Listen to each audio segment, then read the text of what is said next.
Let's check if we're live. Oh, I thought we were doing the... This is smooth. I know, I'm checking. Most movies begin like this, don't they? Most movies do, but we'll wait for, hopefully, people to land. Hopefully we're on the page. Yeah. Let's have a little look. Just check it's all working. They're there. They're always there. I'm not sure. They're just not used to it because it's Friday. That is true. That is very, very true. How are we doing Fridays anyway with the... Just worked out that way. It just worked out that way, did it? Unfortunately, yeah, it did. Hey guys, if you're joining us, do drop a little comment. And it seamlessly, these things just seamlessly happen. Yeah, they are. Trailer just... In a world where people go trekking, who have questions about trekking, two people who go trekking are here to answer your questions about trekking. Introducing the Tuesday Tune-In, hosted by Andy and Dave. Are we live? No. As far as we know, it's live. Let's check if we're live, mate. Let's check if we're live. Are we live? Live. Tackling subjects such as Talking about good travel, charities, altitude, Flying. footwear, vaccination, fitness. so you can make an informed decision about trips and go into them as prepared as possible. Years of expertise shrouded in top-level banter. Tune in every Tuesday at 12:30-ish. Gotta redo it. Wow. I hate... What, for the Fridays? That bit where I check my watch is some of the single worst acting I have ever seen. No, honestly, I believe... Oh, it's coming up to award season, so I think you're definitely up for something. I've been to, school plays and the like, and They're genuinely that's the worst acting I've ever seen. It's really bad. Hey everyone, thanks for joining us. I know that said Tuesday tune-in. We are normally on Tuesdays, but obviously today's a Friday. Oh, Friday. Thank you. I set my alarm on a Friday and... I know. Yeah.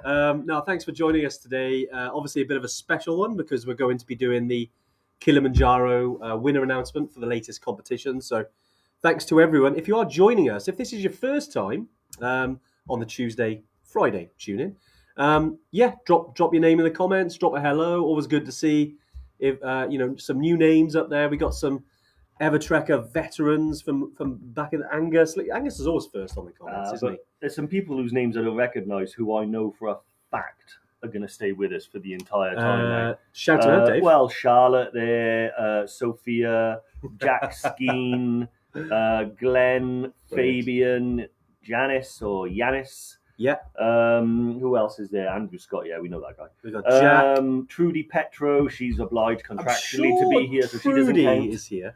Yeah. Angus Ross. Yeah. Awesome. We got Lisa. Scuba Chick. Great name. Hopefully, that's such an ex-scuba diver. Love that. Actually, we've got Mike. Of course, we got Richard Johnson. Great stuff. Well, look, we'll go on into today's live, and obviously today is majority about it is Kilimanjaro. And thanks to everyone that's entered the competition. It was a bit of an epic, this one. We've obviously on social media, and we had over, I think it was 18,000 entries into the competition. So thank you so much to everyone that was sharing it on social media and like Instagram, LinkedIn, Facebook. It was absolutely awesome. Today, obviously out of 18,000, only one person wins, but cheers for just being a part of it. Are fantastic odds. Not bad, are they? Better than my odds. Like, we're the only people absolutely guaranteed not to win. Exactly. But yeah, Scuba Chick says she's already won because she got a mention. Maybe is that how it works? That's what people really care about. It's not the free just trip to Kilimanjaro, Kilimanjaro. What they want is a mention. Especially if you got a name like Scuba Chick. Yeah, I mean, everyone should change their name now to Scuba Chick. Yeah. I like that. I had a friend called Steve. Guess what his name was? Scuba Chick? No, Scuba Steve. Oh, Scuba Steve, yeah. Yeah. That's true. I like scubaing. Is that like the verb? Is it Scuba diving. Yeah, but totally different. I like watching it on TV. There's a great documentary about the free divers. Like, you guys are wusses, aren't you? Because you use the air. They go down without the air. Yeah, they're breath hold divers. Yeah, Yeah. breath slightly hold divers. different experience. I think it's like me, land, Yeah. scuba divers, and then breath hold divers. Is that They, right? they're honestly. I've lost scuba chick, haven't absolutely I? amazing. I've lost her. I know. Yeah. It's Anyway, back to the trekking side. Yeah, sorry, trekking. We mainly do trekking here. We do, and look, obviously, if this is your first Tuesday, Friday tune-in, we do these kind of regularly every week, and we started them back in 2020, so during those dark COVID days, and we've been doing them ever since. Most of the time, unless we're busy or we're off leave, we'll be doing them. So yeah, hopefully you can join us on the next one as well. And essentially, we're here to answer any questions. So myself and Dave have been here since the beginning, really, for EverTrek. Back in, was it 9 years ago now, when we first ran our first trips. Actually, yeah, you were our first customer. Customer zero. Long time ago. It's my fault. It is your fault. Yeah. And yeah, you obviously, if you registered, you would a few emails on who we are and what we do. But EverTrek started in Nepal and started going to Everest Base Camp. That was our first trips, and then we had EverTrekkers who are our community, our awesome community, having a great time. And we're like, what else do you do? So we started doing other trips like Kilimanjaro, and it's great now. We've been running Kilimanjaro trips, I think, for the last 5-6 years. We're literally dozens of groups every year of people who, going for the summit. And Kilimanjaro is not an easy trip. No, I underestimated it. Well, Yeah. I was underestimating it, and then I think the week before I was due to go, we were at the Adventure Travel Show in London and met a couple of people who had summited. Yeah. And then they made me estimate it. I was thinking it would be a breeze, but it's not a breeze. Kilimanjaro is definitely It's not definitely a breeze. tough, isn't it? It's I tough. think it's an interesting one because I was used to trekking like Everest Base Camp.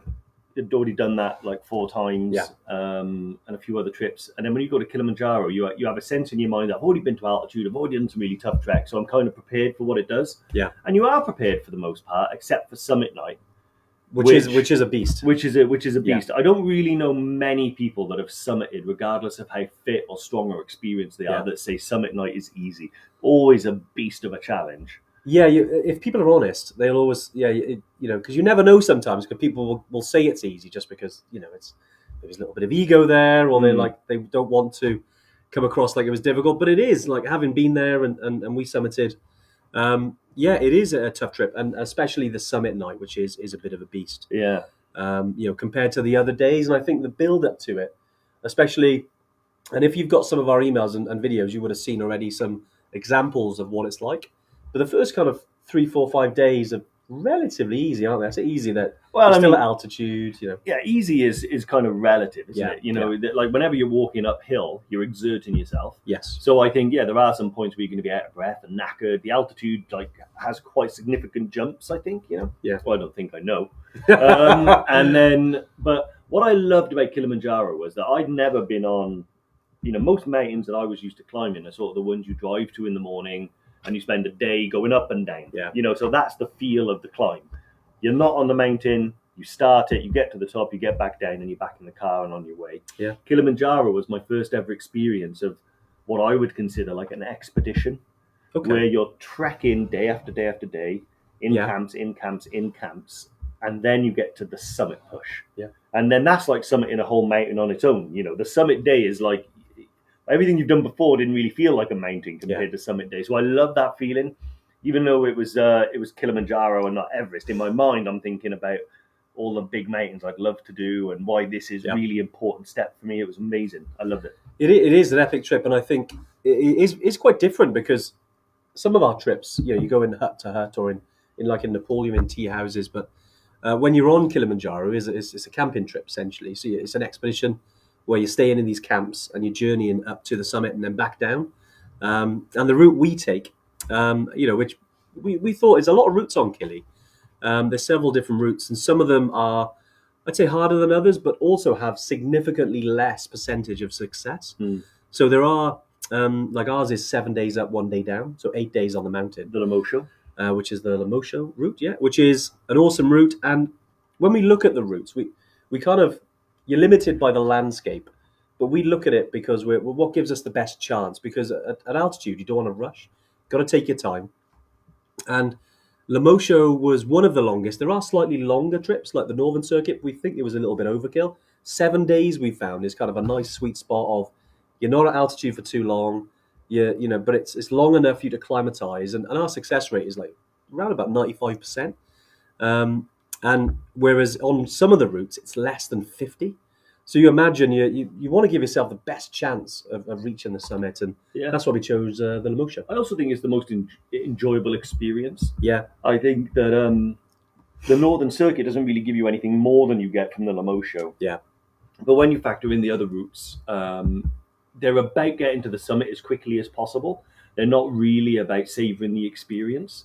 So when you go on the Lemosho route, you start in lot lower down, and you start in the jungle region. So we saw monkeys and everything in the jungle, and it was a start of the experience that I wasn't really expecting, because anytime you ever look at Kilimanjaro, what you're used to seeing is these kind of dusty, shrub-like, barren ice. You don't really think you're going to be walking through like the jungle, which you are at the beginning. Yeah, which is pretty nuts, isn't it? Remember we had the monkeys peeing on people? Yeah, it was like you were getting like this golden shower from the monkeys, so everyone had to kind of like go around this sort of path. But yeah, I absolutely love the Lemosho route, because a week on the mountain makes it. Cause some people always get, and I'm sure we've been asked already, what's harder, EBC? I think Glenn's just. I think who was it? Someone asked. Well, we all come back to it as well. But go on, Dave. And I think that the Lemosho route, it's the closest you can get to climbing just a single mountain that fuses those two experiences. Yeah. EBC is a journey. You're going from A to B, but you're not necessarily just starting at the bottom and going to the top. Yeah. You are gaining altitude all the time, but you don't have a sense of it because you're really traveling through the land. Yeah. Which is different. And it's different to Kili, and Kili isn't that.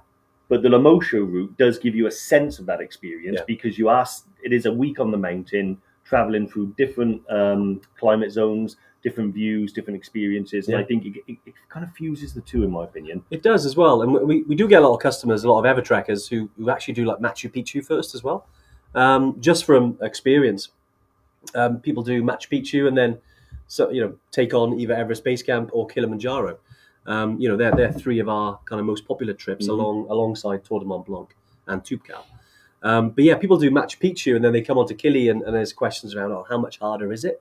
Because if you're doing the Inca Trail or one of our other trips like the Tomakea on Machu Picchu, you're going up over 4,500 meters anyway. And Kilimanjaro is 5,895 meters. So it is a significant jump. And not only that, the physicality of it is a completely different story to something like Machu Picchu. Yeah.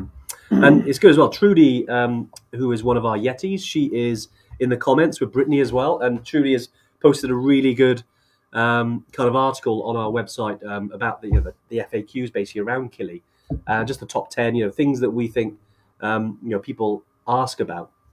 But that's why we're here today as well. Any questions, do drop them in the comments. Because what we'll do, we'll talk a little bit about Kilimanjaro. Then, obviously, we've got to do the winner announcement. So the lucky person, will be doing that in about 10 or 15 minutes. So do stick with us. And then after that, then we'll do more of a Q&A. So we'll answer all of your questions. As well as that, we've got two of our Evertrek Yetis in the comments as well who will answer some of your questions. Some of the ones that maybe that they can answer, and we'll do more technical ones. But drop them in the comments, guys. That's what we're here for. Yeah. There's always, especially at a trip like this around Kilimanjaro, it's one of those, if you haven't been there before, you've probably got dozens of questions, and obviously we want to make sure they're answered for you. But do stick around as well. I know we're doing the winner announcement, but we are doing runner-up prizes as well. So obviously there's 18,000 of you who entered, which is amazing. So we hopefully can help some of you, which is cool. Yeah, exactly. I mean, if just 15,000 of you went on to book the trip, we'd consider that a success. 15,000, wow. Well, you always get some drop off. But no, yeah, I honestly think, like going back to Kilimanjaro, I think I can see already there's a couple of questions about how does it compare to EBC. Yeah. I mean, I think it's different really, because when I speak to different people, because these journeys are sort of subjective in what they mean to people, it's different. It's hard. Like some people say EBC was easier, some people say Kili was easier.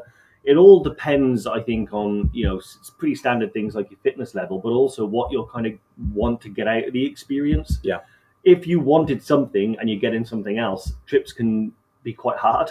Like I remember the first time I ever did the Toupcal over like the we call it the 4-dayer, but it's really a 2-dayer, isn't it? Like there and up, traveling back down. Exactly. Yeah. I remember it wasn't quite what I thought, and I was like, wow, this is really tough. Now, I'd done tougher things, but I was surprised by how tough it was. So I think that's why hopefully a little bit of information before you go helps you make the right call. Exactly. Kili isn't it's 8 days, to the summit and back down. And I would say for, 7 of those days, it's a very reasonable experience. Yeah, it is, it's something that a lot of people are going to be able to achieve. And then I think you get summit night. And what makes summit night kind of unique, I think, is a lot of people are used to trekking at night. They're used to trekking at altitude, and they might be used to trekking when they're sleep deprived. Kili's probably the first time that you'll really combine those 3 things. Yeah. So you're trekking at altitude, well sleep deprived, in the dark. I think it's amazing because I get really excited by the idea of doing that. So you wake up, put your head torch on, and you set out.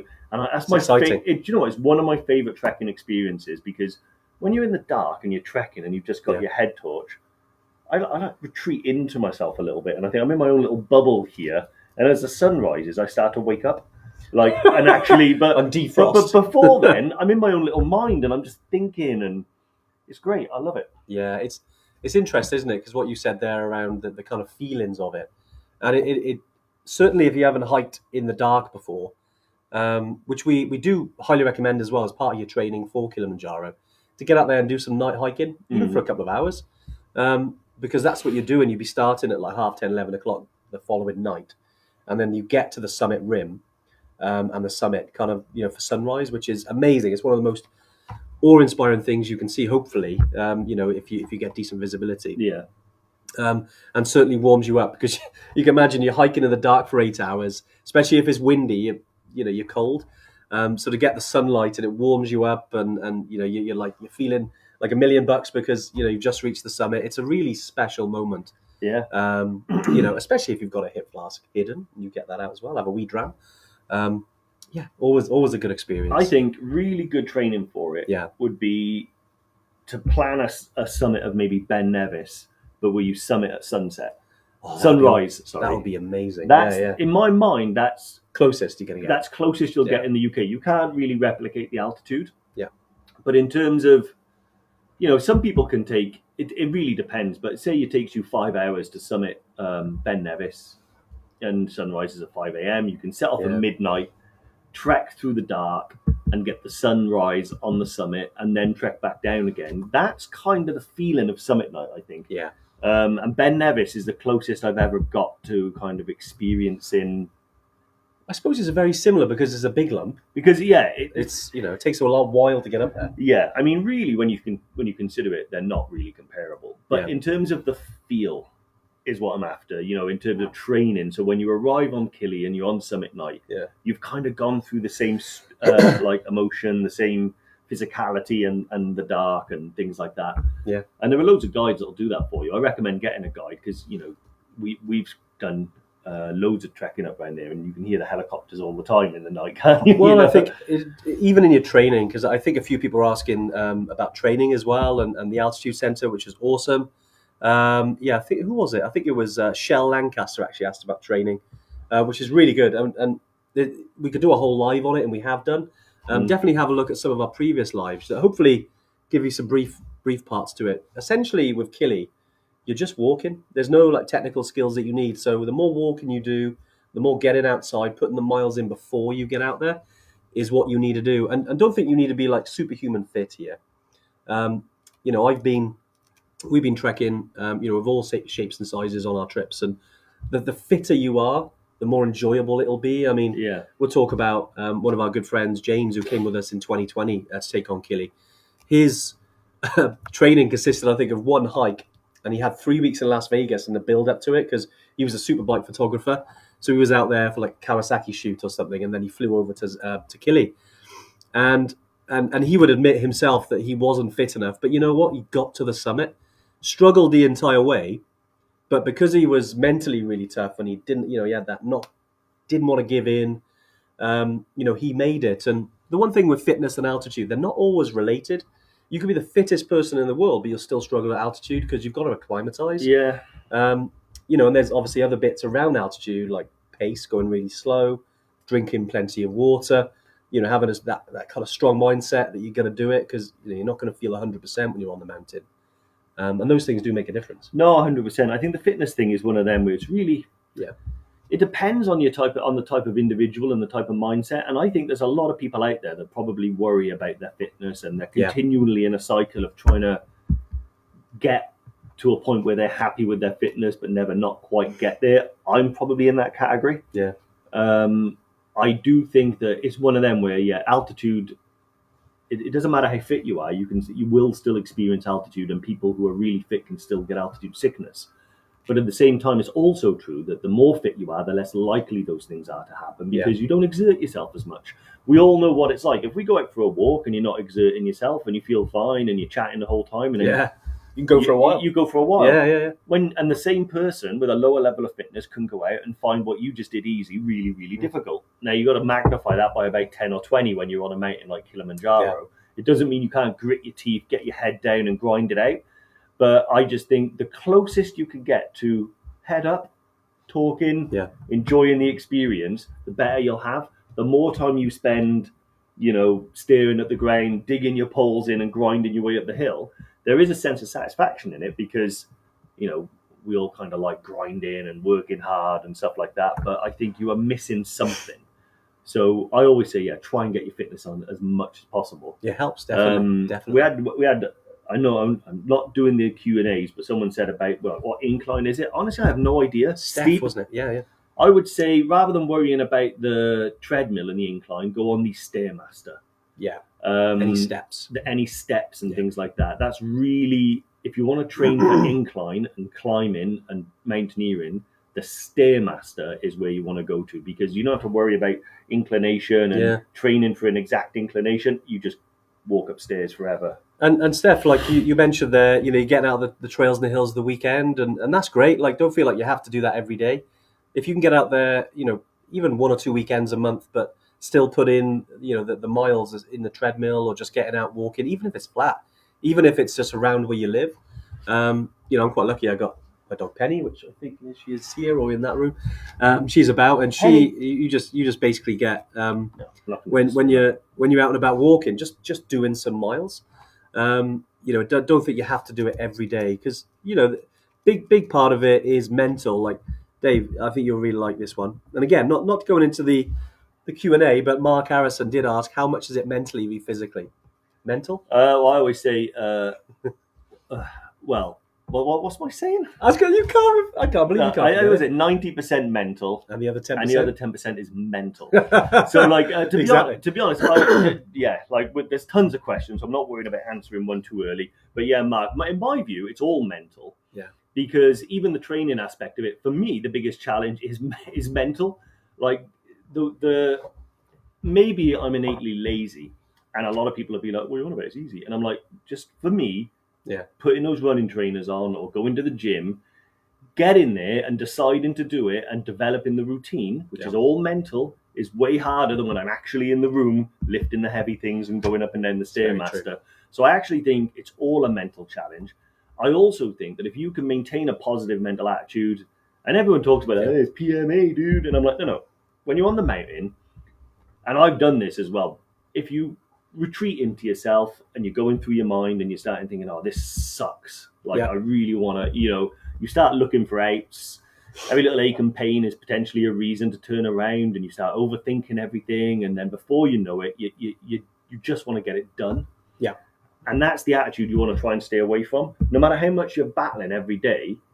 I've known people that are like, hey, and when they finish, they're like, oh god, that was knackering, but it's high fives. And I genuinely think that's the biggest thing. If you can get the muscle between your ears trained, it will help you compensate for a lack of strength in your legs and things like that.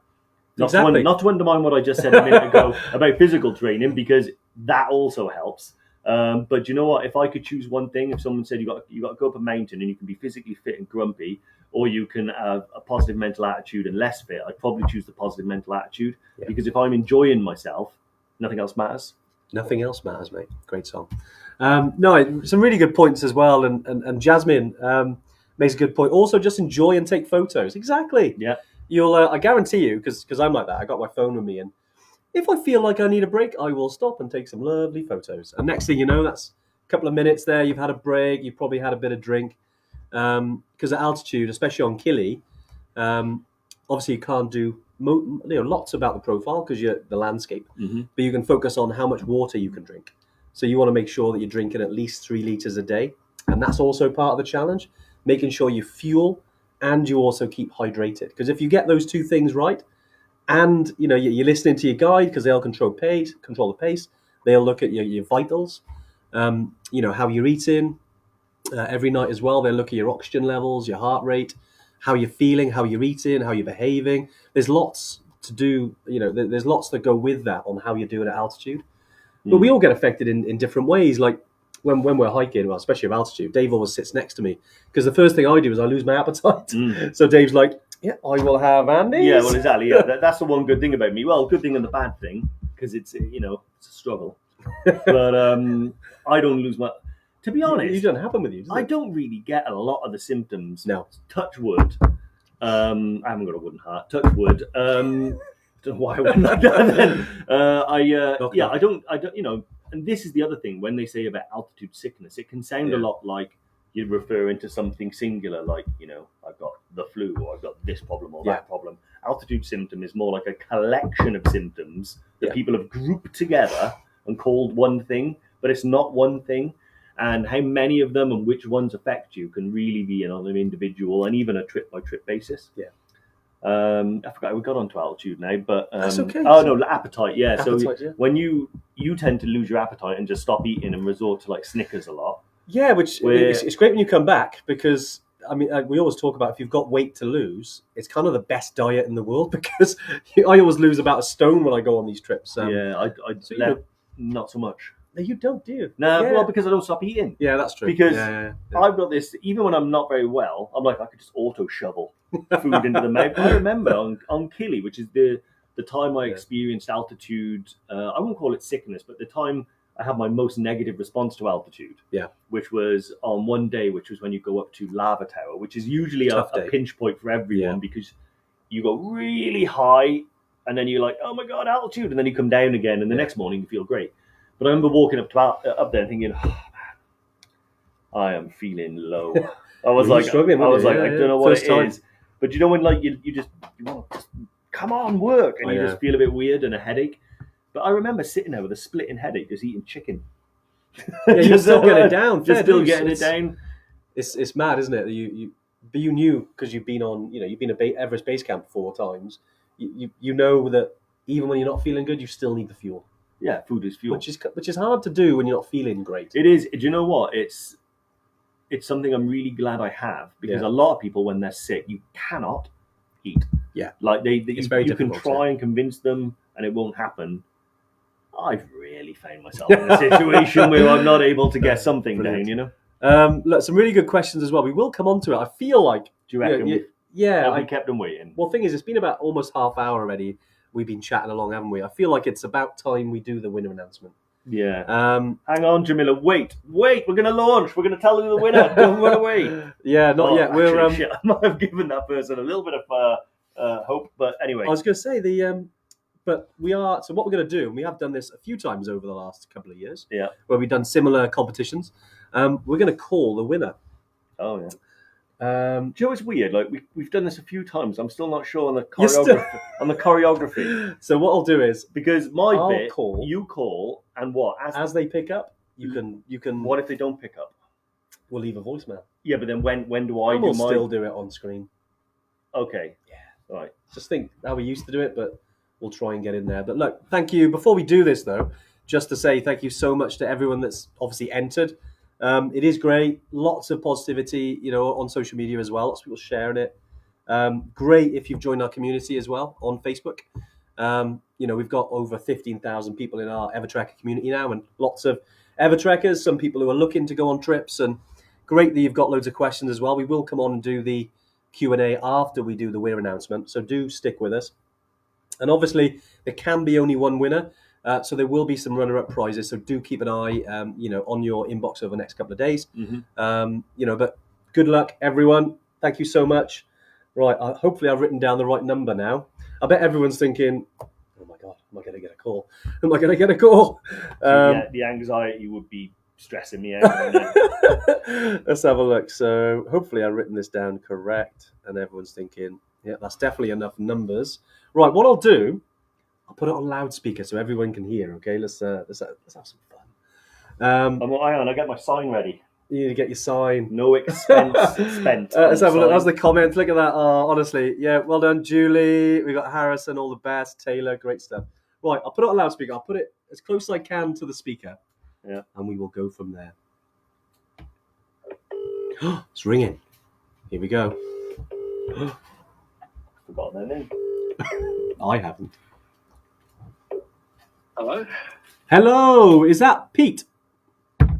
It is, yeah. Pete Henley, how you doing, mate? It's Andy Moore here from Evertrek. Oh, hi, how you doing? Okay. Yeah, all good. We're live on Facebook at the moment. Just want to say you've won the free trip to Kilimanjaro. You are kidding me. No, we wouldn't joke about something like that, Pete. I'm afraid. This is Dave here, and yeah, you've won. If you're on Facebook now, Pete, you'd see me holding up a sign with your name on it. But I'm like literally out in the Peak District. I've just been doing a bit of a No way! fast packing trek. So. Oh wow. It's good training. Wow. Are you into your trail running? Oh, mate. Well, yeah, huge congrats, mate. We had over 18,000 entries, so yeah, you'll be going to Kili. Wow, this is. I'm so chuffed. Wow. And you know what got me into entering was a friend of mine actually won your Everest base camp trip. Oh, really? No way. And I thought, well, you know, wow. That is it's a small world, eh? It is a small world. Amazing. It is. Well, look, we're doing a bit of a Q&A, but we'll after this we'll obviously drop you a message and we'll sort out dates and stuff. Wow, this is amazing. Thank you very much. Nice one, Pete. Phone call to receive. I'm glad I'm in a spot where I've got some phone signal. Yeah. Good man. All right, well, stay safe in the mountains, mate, and we'll chat soon. Yeah, thanks a lot. Cheers. Cheers. Nice All one, the best, mate. Pete. Take it easy. Bye. See you, mate. Oh wow, he was happy. Oh mate, that's because. Congratulations, Do you know mate. what I like about that? He's in the Peak I District know. in the mountains now when he won. That is hilarious. That's the. He's training already. It's like he knew. Yeah. That is mad. Amazing. I well, can see Dimitri already trying to get in there, mate. I'd like it. Yeah, I think if anyone can get a hold of Pete, I think let's. It could be a day. I know. No, it's amazing. It's nice when people answer and you can hear reactions, isn't it? Because I was thinking, if I got a call and you won something like that, I mean, yeah, absolutely awesome. We're obviously very privileged to be able to do that for someone. We wish we could do it for everyone, of course. But anyway, like I said, there are some runner-up prizes, so do keep an eye on your inboxes as well. Right, let's do this Q&A then. I know there's lots of questions. Yeah, I'm just everyone everyone that's now trying to get the. I know some of the girls have dropped in some questions. I tell you what, I think this is a really good question. I may as well jump straight in. This was from Dan Bailey Taylor. How much acclimatization do you need to do during the ascent? Which is a really good question. Essentially, Dan, when you're thinking about it, the acclimatization is built into the itinerary. So instead of doing like 4 or 5 days, like you've got, you might have heard of the Coca-Cola route as an example. That is hard to acclimatize fully because you're going up to almost 6,000 meters. You know, it's extreme altitude. Anything over 5,000 meters is extreme altitude. So by going the long way, and our Kilimanjaro trip is literally called Kilimanjaro the Long Way. It does give your body the time to, acclimatize. As long as you take it slow each day, you drink plenty of water, as we said, and that's all the acclimatization you need. Like we do have a partnership with the Altitude Center as well. I believe someone else asked that, which as being an Evertrekker, after people book, it was Shell, was it? And Dunk. Nice. So you do get a free consultation with them as part of being an Evertrekker. So in your members area, when you book on, you'll be able to click on the Altitude Center, fill in a form, and the guys will be able to get in touch. And some of our team have been down there this week. And one of our brand ambassadors, Jonathan Davis, the Welsh rugby player, he's been down there this week as well because he's going to Everest Base Camp in May. So yeah, it's really highly recommend it. Richard, James, and the rest of the team there, they're absolutely really good guys. Obviously, you don't have to do that. It is like a Brucey bonus because you get to experience a little bit of altitude in a simulated environment, whilst doing some exercise, which is pretty cool. You can see how your heart rate and things, how it all kind of links together. But you don't have to. The tried and tested, getting out on the mountain and doing the the pace and the water and all that stuff. That's the best way. Yeah, no, 100%. I agree. I think we talked about why we did the Lamosha route, and one of the key things we considered was, how do we get people to the top? Not just in a state where they've reached the summit, but they've reached a summit and they're healthy and happy, and they've had the best possible chance of acclimatizing well. And you'll see signs on the Everest Base Camp track that say "Walk slowly, danger, altitude sickness." Yeah, exactly. Gaining your altitude gradually, which means day by day by day, walking slowly, drinking water, and if you can, getting as much scran down here, really does make a difference. Dimitri has asked. Yes. I've done a few peaks and always enjoy ascending. Never any troubles, but descending is always an issue. Huge blistering, no matter what shoes or socks you wear. How long the descent is. Any advice on what else I can try other than 3 different pairs of shoes and countless socks? Blistering is always the same on my toes. Honestly, Dimitri, this one is interesting because I've known quite a few people that get blisters and don't get blisters. Yeah. Now there's a few different things you can try here. Like blisters tend to be as a result of like hot spots and also gait. What's really interesting is I've got a plantar issue on my right foot, and when it's playing up, I always get a really bad blister on my little toe. Yeah. But when it's not playing up, I don't get the blister. Okay. And I think it's because I compensate by rolling my heel. Yeah. So I would suggest, if you haven't done this already and you have tried multiple different insoles are really key. Boots and making sure they're wide enough and they fit correctly. There are special types of socks you can get now, that have like the individual toes that you can wear. They're really good for preventing blisters because you're not skin on skin. But other than that, go and speak to a specialist about your gait and perhaps get some custom orthotics made. I've heard that can make a hell of a difference. To be honest, it's a really difficult one for us to like diagnose and say this is the issue. Personally, I think if you've tried different types of boots, different types of insoles, different types of socks, and you've tried everything, then I would suggest there's a mechanical issue at play here, and I would go and get your gait looked at. Tell them where you get your blisters.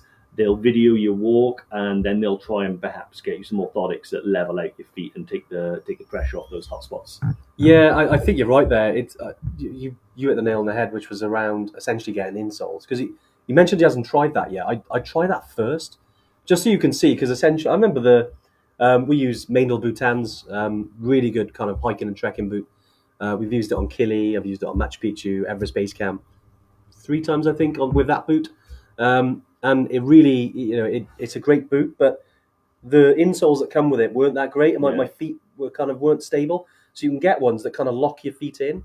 So there's just limited movement then, and that's a game changer. I don't get blisters. I use the Superfeet Trailblazer insole in all of my boots. It's enough for me. Really, really good advice. Whilst I'm on the subject, Danny has said, any advice for toenail care? I just have to look at Hill and mine will fall off. I haven't got my keys on me to demonstrate my my thing, but on my keys I've got a little key ring that's like a nail clipper. And it lives with me 24/7 because I do a lot of that sort of stuff. And taping is a good thing. So taping the nail down with zinc oxide tape sometimes makes a big difference. A lot of Emma trackers do that. And then just cutting them back as much as you can. But no, to be honest, another thing that might be really good is trekking poles. So usually you'll get that you'll lose nails on the descent. And if you get trekking poles and when you're going up, they can be shorter and you dig them in. When they're going down, you can extend them a little bit and put them out in front of you. That takes quite a lot of the pressure off your knees particularly, but all of the lower mechanics that's happening. So that can sometimes make a big difference. Yeah, exactly. Bang on. I think the poles example, especially when with nails, because I've been the same. Like last year we did the Glencoe Challenge, which is just over, they say 26.3, but it's about 27.5 miles.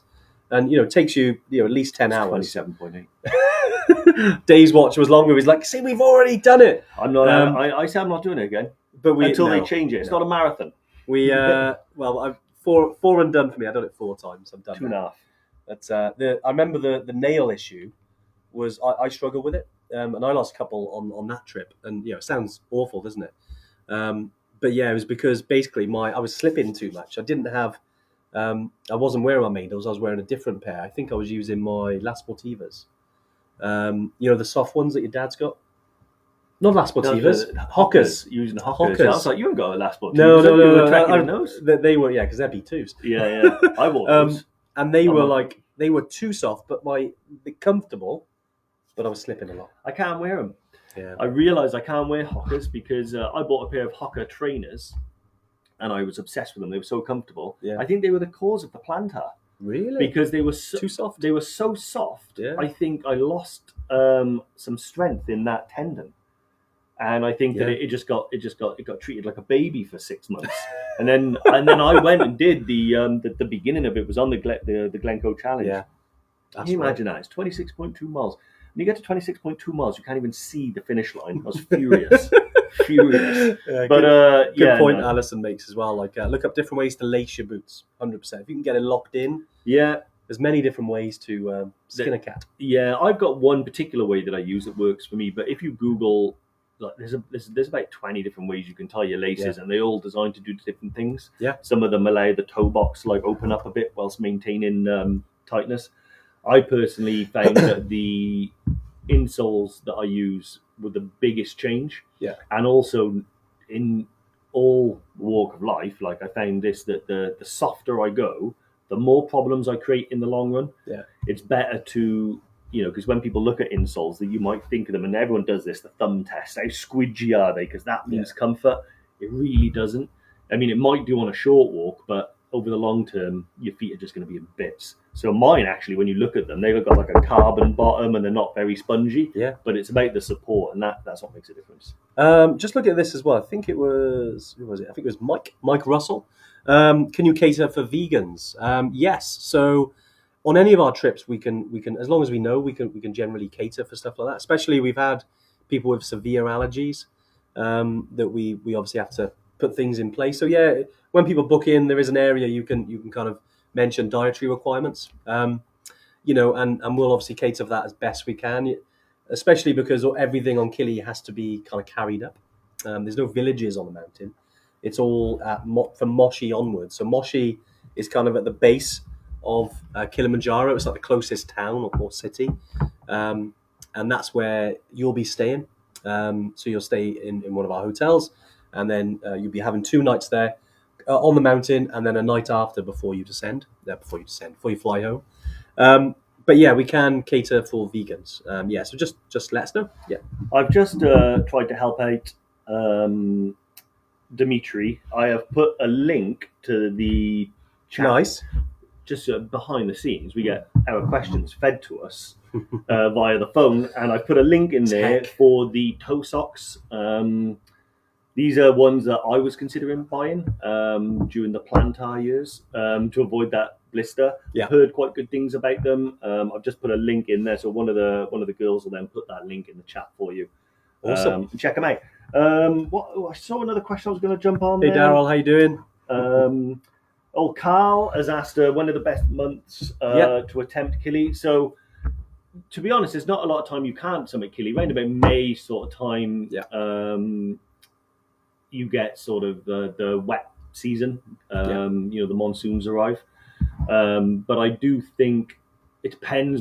You can go in the summer, so July, August, September, October, November. I know that's not summer, but you get the idea. Or my personal favorite time is sort of like early in the year, January, February. Yeah. The reason why we did it in February was because it's still technically sort of a wintry season, so the glacier on the top of Kili is still like relatively large, but also the Kilimanjaro is a busy place to be, and there are less people generally going in January and February. But also, like, when we went to the summit, it was really cold, like minus 15 at least. Yeah. But within 24 hours, we were back in Moshi, and it was 35 degrees. It was so different. I love that sort of temperature differential. I like the idea. It is crazy. And it helps mentally, because if you're up on the mountain and you're freezing your ass off, and then you think in 24 hours I'm going to be by the pool, you think it just kind of helps you kind of just get through it. Makes a difference, yeah. And I think with Kili as well, you can do it all year round. We do get a lot of people who come and do Kilimanjaro with us, They also do the safari afterwards. So with us, we do offer some safari trips that you can book in when you book a Kili trip. And some of them are like a couple of days, some of them for 5 days. And the best times for that is kind of as our summer months. So say from May kind of up to like September, October, because essentially the grass is at its lowest. So yeah, it's a really good time to go and see if safaring is part of it. Because obviously, you travel all this way to Tanzania. You're on the mountain for 7 days, a couple of days either side. Some people like to stay for a couple of weeks, so they want to do a safari. So yeah, just something to think about. Highly recommend the safari. Yeah, we went to Ngorongoro Crater. Yeah, one of the best things I've ever done. It's amazing.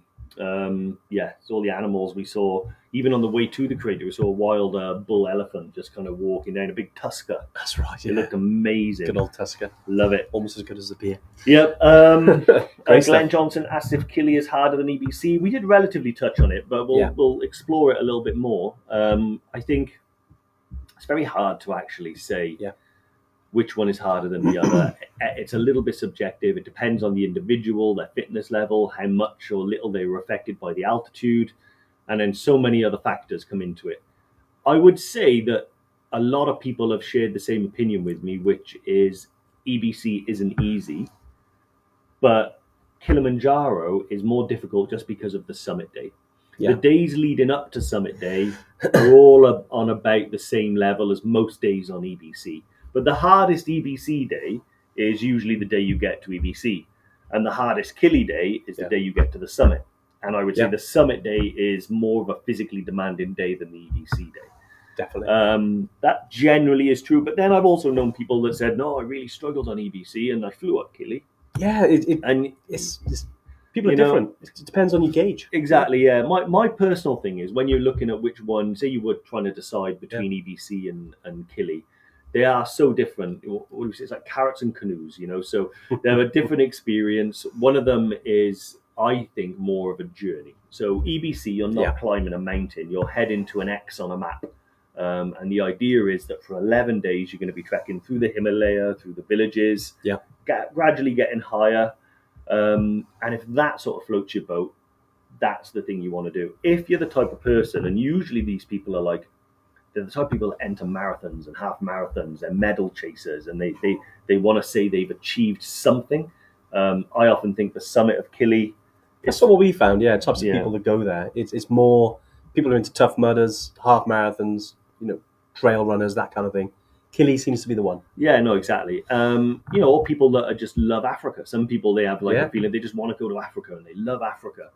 I love Africa as well because it's so vast, the continent. Yeah, it's huge. That it's like 7 different worlds, all in one continent. It's amazing.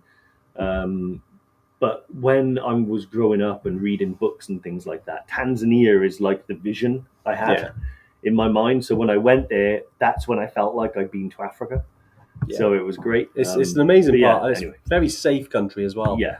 I think, unfortunately, some of the African countries can get a bad rep. Just because things unfortunately happen, there's a bit more crime. But Tanzania, out of all of the, especially East African countries, is pretty safe. Which obviously is people want to travel there, they want to feel safe, and Tanzania have worked hard to kind of make it a safe country. Obviously, you've got to have your wits about you. You've got to still do the things you normally do. Some good questions as well. There was a question actually we haven't answered that came in before, which is from Maya. Would we stop at villages, meet locals, immerse in culture? So, the one thing we've done, we didn't want to, when we first launched this trip, a long time ago now, and we've had lots of good feedback about it, is that we didn't want to just arrive, fly in and then go straight to the mountain, then come down, then leave. So we built an extra day in before you actually go up there. Because although you're not acclimatizing on the mountain yet, you're acclimatizing to the culture. So going on from what you said about Africa and Tanzania especially, so basically most of our arrivals now are on the Saturday or Sunday. Most of them are Sunday now, which means on the Monday what we generally do is explore the local area of Moshi. You've got the rice fields, then you've got the school that we always pay a visit as well, because some of our Evertrackers have planted trees there over the years. Obviously, you can get involved as well with the local charities. And then we go into the centre of Moshi, the market, which is really cool. So all the local produce, and then go for a coffee in the town. So you get to see a little bit more about the actual culture of it. So you're not just coming there and going home. So yeah, hopefully answers your question. When you're on the mountain, there's Penny. Yeah, Penny, you've been a bit dramatic there, Penny. She is. She's like literally just woken up, clearly. So yeah, literally when it comes to the culture, Yeah, she is. She wants to be on the live. She does. She does want to be on the live. Yeah. She needs some attention. That's what she Penny, needs. camera's this way, love. She's going round. There we are. She'd be under us now. But yeah, when it comes to culture, Tanzania is a special place. Having been there multiple times, it always leaves its mark on us. Yeah, Penny's trying to get Penny, you got to turn around, mate. She probably wants some water or some food, knowing her. Yeah, she's having a drink next. Steph has asked, Yeah. do people tend to take 1 or 2 pairs of boots? You've got a military Aku boot, which you've walked 30k in and never had a blister, yet not sure if it'd be good enough for the snow and summit, considering whether to take a new boot that might not be as comfy. I think, generally speaking, on Kilimanjaro, it's best to take 1 boot. You don't need the extra weight or anything like that. I don't know specifically what boot it is, but I will say if it's a summer boot or a lightweight boot, it's probably not going to have the insulation on a really cold summit night. If you want to just get a flavour, the boots that I wore and Andy wore were the Maindel Boutons, and they were absolutely fine for summit night. So start there and then start looking for equivalents of, and that'll point you in the right direction. If your boots are sort of relatively similar to those, then go with them. If they're lightweight, summer, breathable, then I would perhaps consider getting something that's slightly more winter orientated. Exactly, and he's mentioned there he's got Aku boots, the military ones, where you walk 30k and never had a blister. I mean, honestly, if you're using those, as long as they've got decent, ankle protection, I think you're on to a winner. So yeah, I'd probably just stick with them. I think Dave's right. You don't need 2 boots, even though you are on snow and glacier. You don't need crampons up there. Penny crunch. I know. I know. Yeah. You chose this time to have your lunch. She's hungry, lover. But Lucy Dye, have they announced it yet? Yes, we have, Lucy. Thanks for joining us. We did announce it about 22 minutes ago. Once it's finished, you'll be able to rewatch it. But anyone that's entered, you will. There are some runner-up prizes. Well, just to kind of finish it off, then, Dave. Obviously around Kili. Great. Pete was happy. Well, happy. It's still my favourite part of the job. But I always wonder, like, one day if I'll ever get so used to giving away the trip that I'll be like, yeah, come on, Pete. Yeah, come on, you got it. Come on, let's go. Let's crack on with the life. But actually, no, it is amazing because I always think about getting that trip, and then there's going to come a point where you're going to leave for the airport. You're going to arrive in Tanzania, and it's all going to be because you won the trip. And I know that feeling is just going to blow his mind. But for everybody that took part, I honestly think, have a look at Kili. If it is something that you've got a dream of achieving, then I promise you won't regret it. It is generally one of the biggest and best experiences of my entire life. I think that the meeting the guides and the way the guides are, they're up for a laugh, they're singing, they're dancing. Like Kilimanjaro felt like I was energized when I finished. Yeah, it's very powerful place. Yeah, some treks you finish and you're just knackered and you think, I want to go home and sleep for a week. But actually, when I finished with Kilimanjaro, I felt like, that was such an amazing experience, and genuinely, you won't regret it. Exactly. No, it's a special place, special trip. Do reach out to any of the team as well. I know we got Brittany and Trudy on there as well. Obviously, myself and Dave. Just drop us a message. Drop us a DM on the website of the live chat, or obviously on Facebook as well. Drop us a DM. Or comment if you want any specific help. And do keep in touch. We'll it's been a busy one. Yeah, been a busy one. It's been great. On a Friday. I know, it's weird on Friday. We usually do these on Tuesdays. I know, it feels strange on a Friday. Cool. Because the office is quiet and it's just us in today. Yeah, there's no audience. No, it's us. No, but thank you all for joining us. We will be back next week. That's a normal Tuesday slot on the Tuesday tune in. But like I said, we'll obviously keep in touch and do keep a look on your emails. But thank you for taking part. And then we'll see you guys next week. Take it easy. See ya. Bye.